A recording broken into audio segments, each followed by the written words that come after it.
Tumayo si Senador Chis Escudero para linawin ang sinusulong na Maharlika Investment Fund. Ayon kay Escudero, 3 requisitos o requirement ang kailangan sa 1987 Constitution para makapagtatag ng Government-Owned and Controlled Corporation o GOCC. Government-owned or controlled corporations may be created or established by special charters in the interest of the common good and subject to the test of economic viability. I submit, Mr. President, that the creation of any GOCC has 3 requirements. Number 1, it must be through an act of Congress. Number 2, it must be for the common good. And number 3, it must pass the test of economic viability. Now, Mr. President, insofar as having a special charter is concerned, that is clearly complied with by an act of Congress should this be passed. Number 2, that it is for the common good. This was discussed, Mr. President, in the CONCON debates, wherein someone asked, is it okay to organize a government-owned and controlled corporation that will compete with the private sector?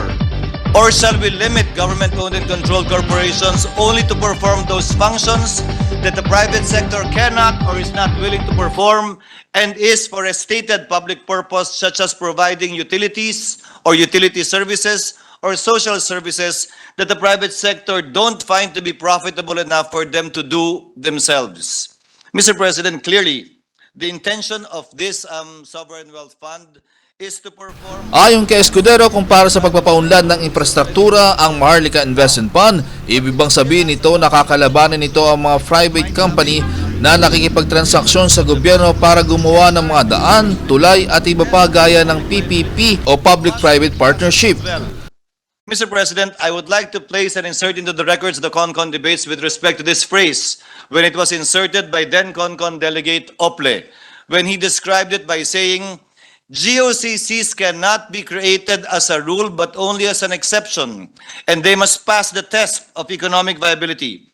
This particular, Mr. President, CONCON debate clause was quoted by the Supreme Court in the July 2006 case of the MIAA versus the Court of Appeals. Sa uli, nangangamba ang senador na baka i-strike down ng Korte Suprema ang isinusulong na batas dahil sa pagiging unconstitutional nito. Para sa Kalayaan News Online, ako si JD Paraiso, ang nagbubunyi ng lahing kayumanggi. Of economic viability, I would like to submit to the records as well, Mr. President, the entire case and ratio decidendi of the 2006 MIAA versus CA case for reference.